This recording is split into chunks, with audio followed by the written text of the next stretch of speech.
Kung isa ka sa mga tao na naglalagay ng pera sa bangko kasi feeling mo safe, ito na siguro ang pinaka-dangerous na ginawa mo financially. Kasi habang nakalagay ang pera mo sa savings account, unti-unti siyang nawawalan ng value dahil sa inflation. Parang safe siya tignan, pero tahimik ka namang pinapahirapan in the long run. Imagine this, yung 100 mo dati, marami ka pang nabibili. Pero ngayon, parang kulang na kahit simpleng grocery lang. That is the scary part about inflation. Hindi niya kinukuha yung pera mo, pero dahan-dahan niyang kinakain over time. And sadly, maraming Pilipino ang akala nila enough na ang savings. But in reality, saving money is important, pero if you want to build real wealth, you also need to learn how to grow your money. Sa dami ng taong nakausap ko about finances, iisa lang ang common mistake na paulit-ulit kong nakikita. Marami silang pera sa bank account. Hundreds of thousands, minsan millions pa, pero wala namang growth. Akala kasi nila dahil nasa bangko ang pera nila, lumalaki na ito over time. Pero ang totoo, baliktad. Kasi habang nakapark lang ang pera mo sa bangko, kinakain ng inflation ang purchasing power mo every single year. Kaya kahit lumalaki ang number mo sa screen, posibleng humihina naman ang tunay na value ng pera mo. And that's the dangerous trap na maraming tao ang hindi napapansin. Kaya sa video na to, pag-uusapan natin kung bakit delikado ang sobrang cash sa bank, bakit hindi enough ang simpleng pag-iipon lang, at ano ba talaga dapat ang pwede mong gawin instead para mapalago mo ang pera over time. Let's get started!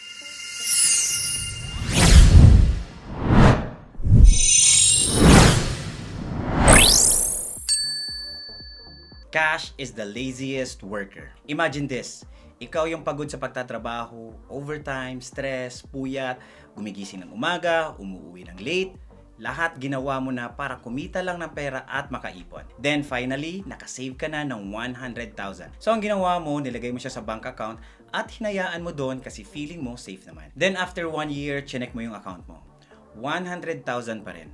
At first glance, parang wala namang problema. Pero ito yung hindi napapansin ng maraming tao. Habang hindi gumagalaw ang pera mo, tumataas naman ang presyo ng mga bilihin. Mas mahal na ang grocery, mas mahal na ang renta, gas, halos lahat mahal na. So kahit same pa rin yung amount ng pera mo, mas konti na lang ang nabibili niya today. Kaya kahit safe yung pera mo sa bangko, unti-unti naman itong nalulugi dahil sa inflation. And honestly, yan yung tahimik na kalaban nating lahat. Akala ng iba, basta may ipon ka, okay na. Imagine natin yung 100,000 na yun kung hindi natutulog at pinagtatrabaho mo. Maybe sa mga investments like index funds or ETF, businesses, or other assets that grow your money over time. Kahit sa simpleng return na 6 to 8% lang, yung 100,000 mo magiging 106,000 or even 110,000, then lalaki ulit next year. And then next year ulit, and then next year ulit. That's the power of compounding. Tapos darating yung point na yung pera mo na mismo ang nagtatrabaho para sa'yo. And after several years, baka hindi mo namamalayan,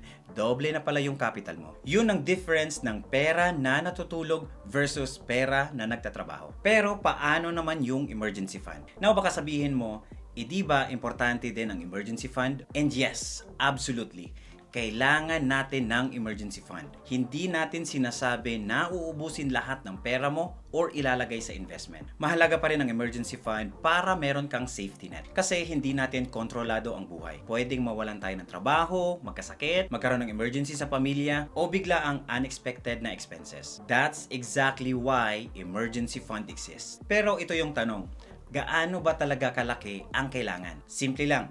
Compute mo ang basic monthly expenses mo. Kasama na dito ang rent or mortgage, pagkain, utilities, bills, utang, transportation, at iba pang mga essentials. Then, multiply mo by 3 to 6 months. Yun usually ang recommended na emergency fund. So, kung ang monthly expenses mo ay 30,000, ideally, dapat meron kang around 90 to 180,000 na accessible. Nothing wrong with being prepared. Pero ito yung problema ng marami sa atin. Minsan kasi, sobra-sobra na yung cash na tinatago nila sa bank na wala namang purpose. Millions sitting in cash pero takot silang i-invest, takot galawin, takot i-risk kahit konti. And eventually, hindi na siya for emergency fund. Fear money na yon. Pera na nakatambak dahil sa takot. Remember, saving gives you security. but investing gives you growth. At kailangan mo pareho para umasenso financially. And kapag marami ka namang pera sa savings account mo, it tricks you into spending more. Hindi ito masyadong obvious, pero marami sa atin kapag nakikita natin sa bank account na meron tayong 200,000, parang biglang may confidence agad. At dahil doon, nag-iiba ang behavior natin sa pera. Biglang may pumapasok ng mga thoughts na, deserve ko to, okay lang gumastos, may extra naman ako. Hanggang sa hindi natin napapansin, lumiliit na pala ang ipon mo. Ang isang problema kasi ng visible at easy access na pera, madali mo siyang magagastos. Tapos in the first place, hindi naman talaga siya extra. Pera yun para sa retirement mo, para sa bahay, para sa security mo at sa pamilya mo. Pero dahil nakikita mo at nasa isang account lang, nagiging too accessible at madaling gastusin. That's why, napaka-importante ng system. System. Hindi pwedeng iisang account lang lahat ng pera mo. Kasi kailangan malinaw, hiwalay ang panggastos, hiwalay ang pang-ipon, hiwalay ang pang-invest. Pwede kang gumamit ng multiple bank accounts or kahit mga digital bank. And by the way, meron akong video tungkol sa exact accounts and system na ginagamit ko.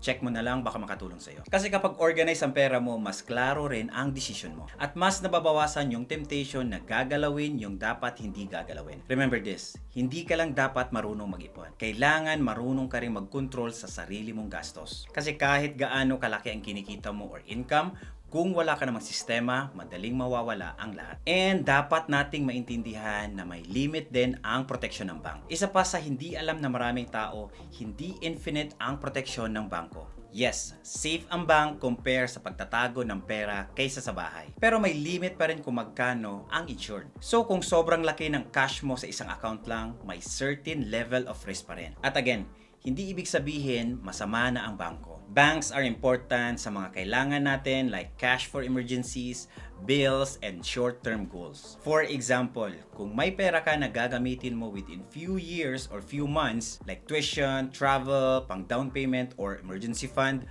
okay lang na nasa bangko muna. Because liquidity matters. Pero kailangan nating maintindihan kung may malaking amount ka na hindi mo naman gagalawin for 5 years or more at nakapark lang siya sa regular savings account, sayang ang growth ng pera mo. Kasi ang long-term money dapat ini-invest differently sa short-term money. That's how wealthy people think. Hindi nila tinatago yung pera nila.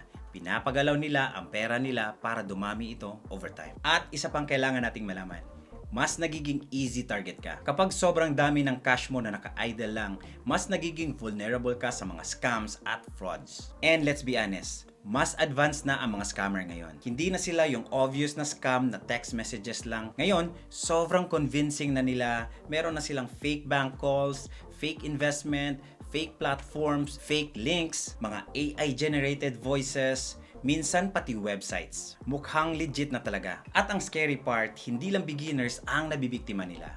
Kahit mga professional pa yan, mayayaman, kahit financially successful na tao ka pa. Kasi ang mga scammers don't target kung gaano ka katalino. They target emotions. Fear, urgency, greed, panic, excitement. At kapag malaki ang cash mo sa isang savings account lang, mas madali nila itong ma-access at mas malaki ang potential na damage kung may mangyari. Kaya ang importante, organized at structured ang pera mo. Hindi lang basta nakatambak sa iisang bank account. Mas maganda kasi kapag may sistema at separate yung mga accounts. Good money management is not just about growing your money. It's also about protecting it wisely. So ano ba dapat ang gawin mo instead? Kung hindi magandang idea ang madaming cash sa isang savings account, ano ngayon ang dapat mong gagawin? Simple lang.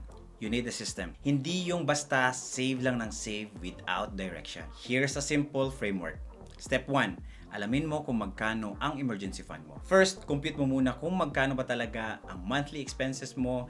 Then again, just multiply it by 3 or 6 months. Yun dapat ang nakalagay sa savings account mo. Kung OFW ka naman, freelancer, self-employed, or unstable ang income, pwede mong taasan ng 6 to 9 months para may extra safety. Yun lang dapat ang iiwan mo sa savings account. And dapat accessible siya anytime kung may emergency. And ang emergency fund is for protection, not for growth. Step 2, identify your short-term goals. Next, isipin mo naman ang mga goals mo within the next 5 years. If gagamitin mo yung pera soon, okay lang na nasa savings account, time deposit, or safer na mga investment. Kasi ang priority mo dito is hindi aggressive growth. Step 3, invest your long-term money. Now, ito na yung pinaka-importante na part.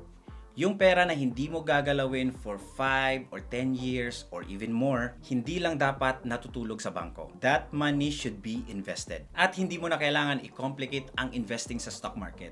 You can start simple with an index funds or ETF and that's it. Hayaan mong magtrabaho ang pera mo habang nagtatrabaho ka rin. Because the earlier you start investing, the more time compounding has to grow your money. And over time, that small habit can completely change your financial future. Sana po nakatulong ang video na to para mas maintindihan mo na hindi porket marami kang pera sa bank account mo, financially safe ka na agad. At hindi rin ibig sabihin na lahat ng pera mo kailangan nakapark lang sa bangko. Because saving money is important, but growing your money is more important. Kung gusto mo pang i-level up ang finances mo, hindi lang basta basic tips, I offer one-on-one coaching. Kahit saan ka man sa mundo. Sa coaching, tutulungan kitang i-track ang savings mo, plan ang investment mo, at gumawa ng personalized strategy para ma-reach mo ang financial milestone mo. Imagine this, may guide ka sa bawat steps, mas malinaw ang direksyon, at mas mabilis ang progress, at mas confident ka sa bawat financial decision mo. Kung interesado ka, just click the link in the description below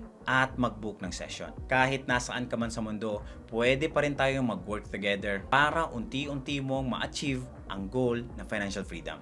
And kung meron ka pong natutunan sa video na to, please don't forget to like, subscribe, and share this to your family and friends. Thank you so much for watching and see you in the next one. Salamat!